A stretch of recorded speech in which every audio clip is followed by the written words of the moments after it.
So, I've been talking to y'all about how to get better at fighting games, right? And how to get better at skill development in the gaming world. Now, this, as many people who have commented on the video about mastering fighting games and self-improvement, getting better at any skill like a fighting game applies to other areas of your life too. So, like in other videos, I've also said how I am not just time pressured in video game playing, I am time pressured in every area of my life. Work, pleasure, relationships. There's always pressure on my time. And I have learned to use it very wisely on things that give me joy and bring me value to my life. That means people a lot of the time. Sometimes it means not with people. But really, value is the most important thing to me. And my use of time is how I spend it. Time is the most valuable resource you have in your entire life. You only get so much time to live a life. And I try to make my time here as productive, enjoyable, and meaningful for me as possible. Part of what helps me is having a meaningful life for other people. Like I like helping people. It's kind of what I do with my job. It's actually my job to do that. But in order to do that, I have to take care of myself too. And it's easy to get like too self-absorbed if you're like only focusing on yourself, you're only self-improvement, and you're not really thinking about your community or people in your life or your relationships. It's really easy to get like so bogged down in like getting better at your game or getting better at your career or your schoolwork that you don't like spend time with people in your life, like your loved ones, your family, your partners, or finding a partner if that's what you want. You need to dedicate time to those areas of your life. So some things can be optimized. You can optimize your training. You can optimize your studying time. But you really can't optimize your relationship time. Really. You kind of just have to spend time with people.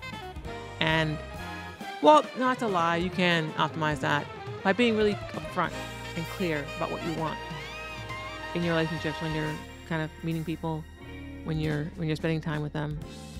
And like that does tie to this idea I gave in that first video about being realistic and looking clearly and honestly at your videos when you're reviewing your footage of what you did, what your mistakes were, how you got hit and when you got hit, what caused you to get hit. You have to really, thank you for following Pink, you have to really be honest with yourself. That's the first relationship and most important relationship you have. It's the one with you. It's hard to invite other people into your life when you don't have a good relationship with yourself. So yeah, this is psychoeducational now. I'm giving you straight up psychoeducational work here. So yeah, try to be kind to yourself. And when you're being salty, right, because you're getting frustrated because you fucked something up, I can guarantee all my relationships are fully optimized. That is hard to do. I would doubt that. But if you are, I am putting my hat up to you. It's very hard to do. Relationships are a lot of work. You optimize relationships by being honest and clear with other people, but also with yourself. You have to know what you want. That's why when folks ask me sometimes in the comments, they're like, oh, you know, how do I know when a tactic's not working enough? Or how do I know like how much training to do or I'm good or whatever. A lot of these questions, like how do I know XYZ thing, outcome is ready or good or high enough? You don't. There's no right answer to that question. The right answer is, well, what are your goals? What do you want? How fast do you want to get better? How good do you want to be? How much time do you have to dedicate toward that? I'm a little all over the place, but it's fine. Because now I'm thinking about talent and effort, and how those two things often come up a lot when talking about like skill development. I can't play that song. It's going to get me hit. I'll play this one instead. We often talk about like talent and skill and natural born gifts and stuff. You don't need to worry so much about like talent as a limiting factor, because effort is really impactful. I can tell you this because you can be very talented, but if you don't put in effort, you'll never fully see the full result of the talent that you have. There are a lot of people who have talent that just don't do things, don't put in effort, and nothing really comes of it. So who cares if you have this talent if you can't do anything with it?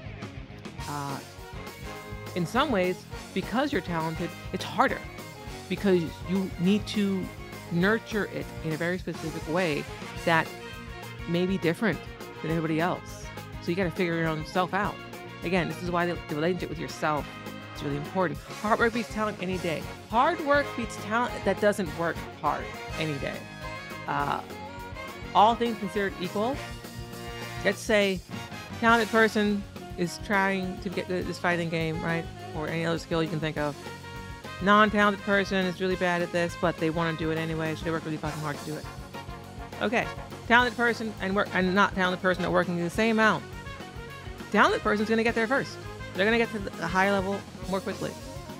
But like I've said in other videos, how, you know, when you're trying to get better at a fighting game and you're thinking, well, there's so many folks who are already playing it, they're so much better than me, I'll never reach them.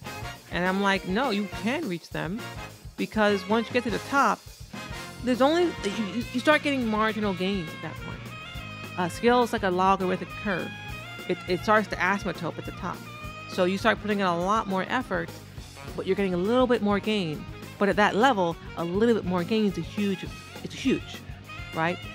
Talent, skill, gifts, you can anything that you believe someone's been imbued with because of their genetics, essentially, or because that's what talent is. It's something it's just hardwired into you. You don't earn talent, you just have it. And it can be really discouraging to see people with talents and see how well they do and think, I can never do that because I don't have that talent. Well, you don't know what kind of work that person might have had to do. You don't know how much talent someone really has. You can't really quantify talent unless you're measuring a kid when they're a child, which some people do, and that's how you get into the gifted and talented programs. But if you don't do that, which most people don't do, it doesn't matter. It's relevant. You don't know what talent someone has. It really becomes an excuse to not do what you want to do for yourself. Now, are there barriers that make shit suck for people, make it harder for you to really show your work and show your value to people who matter to you, or people who you need to matter to, for whatever reason you might need to do that too? Yeah, there are lots of reasons why it's hard and it's not fair. Look at me. It's just not fair for me either. Okay. But we do live in the world we live in right now, and it behooves us to figure out how to work within it while we're here, working with it and changing it. But I see a lot of doomerism, and I'm not really into that vibe because A, it's not helpful, it's not productive. So what? You're just gonna be dooming all the time? That's not. I don't want to do that. I wouldn't recommend that either. But you could. Picking the song. Passion is more important than talent, in your opinion? Passion is just an auxiliary way of thinking of hard work or working and personal responsibility. And I don't mean that as an excuse or as a replacement for systemic barriers to showing one's work, right? Those are there and they're real. And the only way I've noticed or it's worked for me is to just work super harder And it's not fair. I can't emphasize this enough. This is immensely unfair. It's not right, and it shouldn't be this way, but it is right now. Okay? And I'm not just going to lay down and take it. So I encourage you not to either.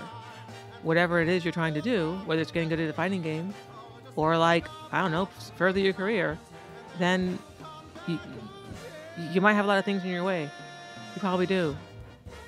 You might have to make decisions that are really hard about where you spend your time, right? If you want to get really, really good at a fighting game, you do have to spend some time on it. You see how much time I spent on this game, and I'm getting good. I'm getting good at this. I'm not bad anymore. I wouldn't say that. I'm like just above average, maybe a little more above just about average. But now that I'm like in the purple area-ish, and I felt like pretty comfortable in the purple ranks when I was fighting other purples. So I really see, I can see it. I can see where I'm going. And I beat a couple of Tekken Kings. I beat one Tekken King in a set, even though it was on their alt. There's still a king. I don't care. I beat a Tekken King. That feels good. So, whether you're trying to get good at a game like this, or like you're trying to get better at whatever it is you're trying to do, it can be really discouraging. And when someone asks me, how do I handle salt? I'm hearing, how do you handle being discouraged? How do you handle setbacks? How do you handle reality smacking you in the face with a big, fat, robotic fish that's going to explode as a rocket ship, right? By a bear. That's what I hear. Let me read the chat. Adaptation is a major factor for you. Leaving Mortal Kombat, going into Tekken. Yes. Don't tell me learn to match. I am telling you learn to match up. Matchup of life. Hey all, question for you, Eileen. It's tricky. Just call me tricky, Cheryl. Is what most people blame talent for genetics as you see it, or does one usually more so invisibly borrow from the other skills they've worked in their life? The most efficient way to go about things is to integrate all parts of yourself, all skills, to other skills. You likely will have certain things that you're really good at, and some things that you're pretty shit at. You might want to figure out what those things are so that you can spend resources on the things you're good at to make up for areas that you're not so great at. This is where honesty comes into play. You both have to be honest about what your weaknesses are. You also have to be honest about what your strengths are. It does you no good to say, I'm shit at this thing, at everything. No, you're not. Okay? Maybe relative to yourself, there's gotta be something you're better at when you compare yourself to yourself. Forget about other people. Look at yourself.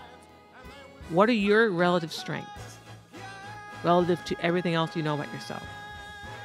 Okay, cool. I'm good at making fighting games again. I'm good at mix-ups. Or I'm good at keeping track of a lot of different things that can happen. Or I'm good at thinking fast on my feet and reacting to things. Or changing things on the fly. All right, cool. You know that about yourself. Great. How does that apply to the game? Where can you leverage that particular skill set of yours that's special? Special for you. Is it special relative to everyone in the world? I don't know. Who gives a fuck? Okay? Talking about you. Talking about me. And your relationship with yourself. And your relationship with the game as it relates to yourself. Can you relate this to other parts of your life? Of course you can. But we're focusing on the game because I think it's the easier thing to talk about. I think it grounds us. It grounds me too. I'm a first-time viewer. May I ask what's the topic? I don't even know. I started talking about like salt and how do you avoid salt, how do you manage salt, and then I went to I don't know, just play back the video on YouTube. You'll find it. I forget how we got here. But then I started reading chat and got distracted and answering questions. Salt and I have been well acquainted since I started trying to learn to play with the Korean lever. Also learning a new character. Yeah. I guess to wrap this up, because I am so tired and I'm trying to give you a relatively coherent story here, but it's hard because what I'm trying to convey is really difficult to do. It's not easy to say these things in a way that is like super coherent and straightforward. So I hope this is getting across. And maybe in the comments y'all can interpret what I'm trying to tell you. But the moral of the story is like to be kind to yourself when you're fucking up, and to not beat yourself up when you're misinputting something, when you're not punishing perfectly, when you're screwing up your combo like I was today repeatedly over and over again. It gets frustrating, but you're not going to get better by beating yourself up mentally. Sure, you can say fuck, shit, ass, bitch, motherfucker, like I do all the time. And then you let it go. You move on. You got to focus on the next thing. And do it again and again and again. And that's what I find differentiates folks from like the highest levels to those who reach those levels and those who don't. It's that frustration tolerance that like you're able to deal with that real bad feeling, but not destroy yourself in the process. Not own it, not fuse with it. I think you're starting your point well. My main takeaway is not making yourself an obstacle for your own growth. Yes, thank you. My 12:30 a.m. brain is trying to say that to you. Vigilance is important, but good to know when to walk away and cool off. Yes, sometimes you can't walk away and cool off. There are going to be times like in a match when you get smacked in the feet and it knocks you off your goddamn rocker, and now you got to figure out what you're going to do to get someone running down your throat in the next round. There's no time to walk away and cool off. You gotta turn that shit on right away. Do you eat? Yeah. I see your Combo Breaker trophy. Congrats, by the way. What year and where? It was last year and the year before. I got 2 years in a row for Virtual Fighter. There are 2 of them. Boom, boom. You need to hear what? What did I say? If I can say it again. More clearly, maybe. It's important to find the line between being resilient and being stubborn. Well, they're very different things. Resilience is just not being broken down by setbacks and bad experiences, while stubbornness is doing a thing that is no longer serving you and continuing to do the thing. That's different. Very different things. I already had dinner earlier. Tell that because I got my locals? Yeah. Oh, I know what I was saying. That the difference between like people who get stuck and people who reach the higher levels of skill is that ability to not super destroy themselves in... I put a caveat. People who do well healthily, you can achieve greatness and destroy yourself in the process. I do not recommend that process for you. The beating yourself up part, yeah, it's easy to do. I see so many fighting gamers do it too. Like I see it all the fucking time. And it's sad. I'm like, man, it's okay, bro. Like, it's okay. So you drop the combo. You're not going to be horrible forever. But like, if you believe that about yourself, you will be horrible forever. Like you can't, you have to be your own hype man. You really have to be your own hype man.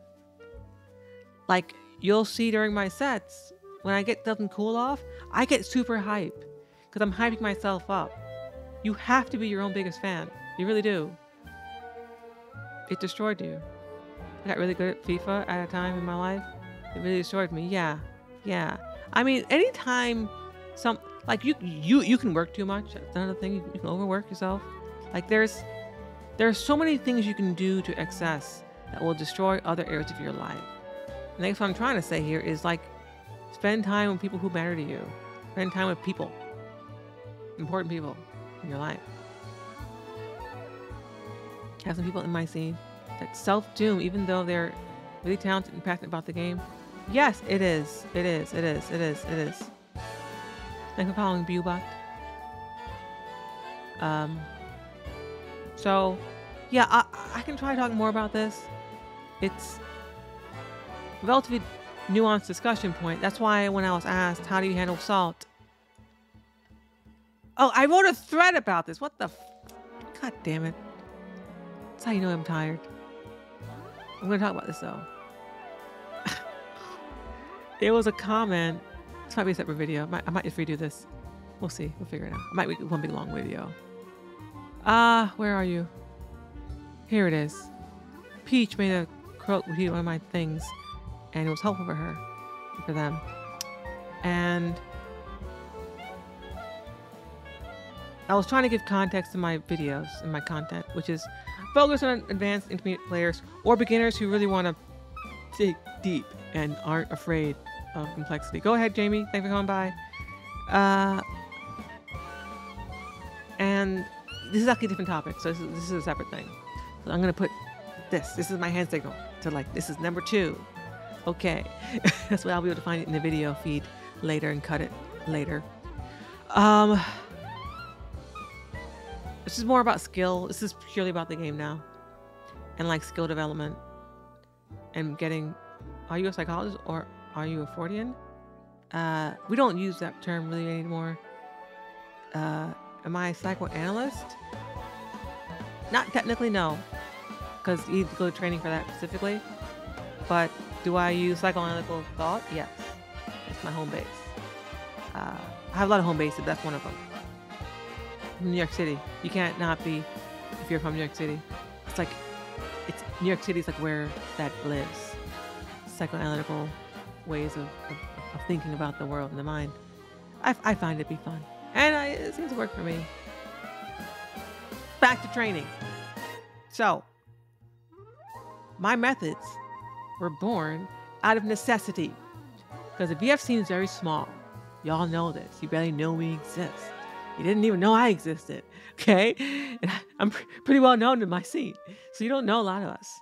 Because there aren't many. And there's a skill tier of player in VF where there are very few of us. Where there are very few players who are at a certain skill level. It's beyond intermediate. It's beyond advanced, really. It's like advanced to the upper echelon. There's a fucking gulf right there. Like there's a huge skill gap that very few players are able to cross through.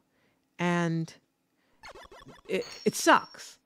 So when I reach that point, this is, yeah, Virtual Fighter, exactly. I'm trying to tell you how I built this method of training. Because I built it because I needed to. Because I wanted to get better.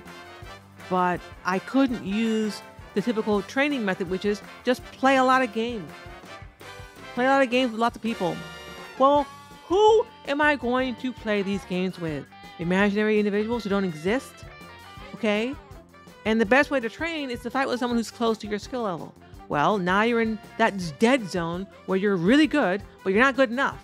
And there's no one there with you. It's just you and like one other person. And they might be halfway across the country with a horrible connection to you. So you're screwed. That's why it's only like me, Gentleman Thief, and like Nero. And like Killa have been the players from like the more modern age who become strong. And we all had to kind of do it on our own. We had a little bit of help, but we were all very far from each other and had to just figure it out. I have no idea how Killa figured it out. He must be a phenom, but GT, Gentleman Thief, I know how he figured it out. He just trained. He's just a genius in the game. Same thing with Nero. He also had some training partners. I must be pretty good at this game too, because I figured it out also. I had a lot of help. I had a lot of people who helped me along the way. But I had really good training partners. But my character, Eileen, is rare. No one plays her. And there's like no footage of her. And she's new. So I had to figure out how to play this character from scratch. Basically, at a higher level. What do I have to do? How does she work? And everyone's telling me she's horrible. Everyone's saying she's the worst character in the game. And I'm here saying, well, I'm going to stick with this character because I think she's good. Sorry for lack of context. I'm not familiar with the game. Does it not have a competitive scene? I see it's a 3D fighter. It does. They're just small amount of players. But what's the motivation picking? I just like the game. It's a fun game. The size of the player base was not even in consideration. I don't care how many players there are, as long as they know for some more. Fuck you. Fuck you. Fuck you, Ice. Y'all, Eileen was so strong in every version of Virtual Fighter she existed in. Like, I think there were 5 versions of VF5, and she was so good in all of them. And then the version we got, the final version that we got, they shat on my girl. They shat on her. They are down right now, J only. Will 6 be coming out, or is 5? Or is 5? I mean, you can still play 5. 6 is coming out eventually. Fuck. Got distracted from chat. So basically, what I'm trying to say is what I had to do is analyze my own gameplay really critically. Look at every interaction, every moment, and decide, was that a good choice? Did I get hit? No? Okay, cool. That's probably good. What happened next? Did I get hit? No. Okay. I got hit there, though. What happened? And then I would see what move hit me, when it hit me, what happened before I got hit, and then what happened after I got hit. So that I could start to get a pattern of, okay, well, what are they doing? What's this specific player doing that's getting me hit? That was the starting point. And that is very hard.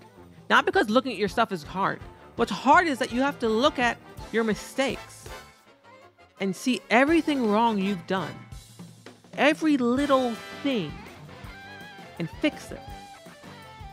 That's painful. It was painful to watch those videos and say, damn, I really did that? And that's why I guess got to this point from starting on Salt and like how do you deal with frustration? Because looking at your videos and what you fucked up in makes you salty. I would get so salty looking at those things and saying to my previous self, that was dumb as fuck. Why did you do that? Why didn't you just block? Why didn't you just evade? It was obvious that was going to happen. And really, what I would balance that out with is by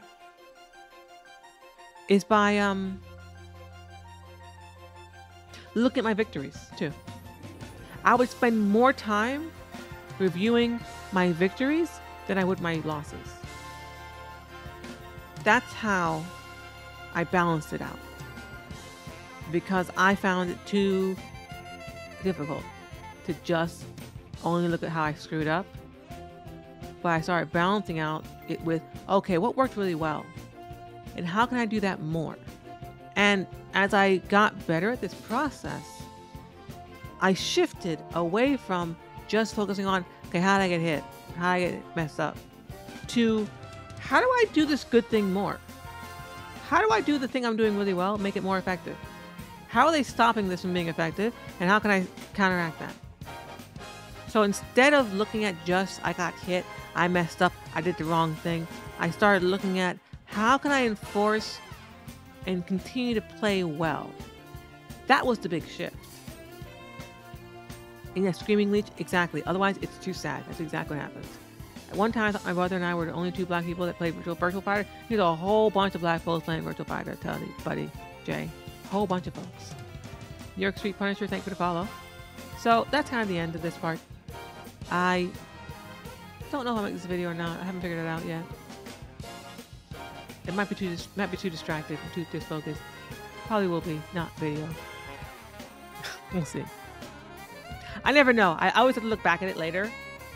Speaking of critics, I look at my own videos and I was like, is that good? I don't know. But sometimes I'm so surprised at something I think wasn't very good is good. I just don't see it until other people see it. And then I'm like, oh, I guess that was all right. Okay, cool. Just recently found you on YouTube. Love the streams and content. I admire how you keep your composure and are so analytical and detail-oriented. I've always found frame data boring, but watching you lab combos and talking about intuition versus frame data and reframing it as something that helps your intuition really opened your eyes. I'm so happy that it helped. I'm so happy that it helped. That actually inspires me to post what I just said, actually. Even if it is a little messy. Because I'm messy. Messy little bitch. So, a messy little bitch, what I am. Okay. on that note, I will send you off. Let's find who I'm going to send you to.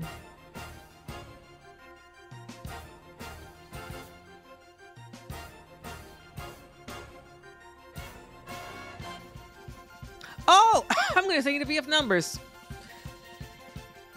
Biggest struggle with Ling? Finding more places AOP duck under.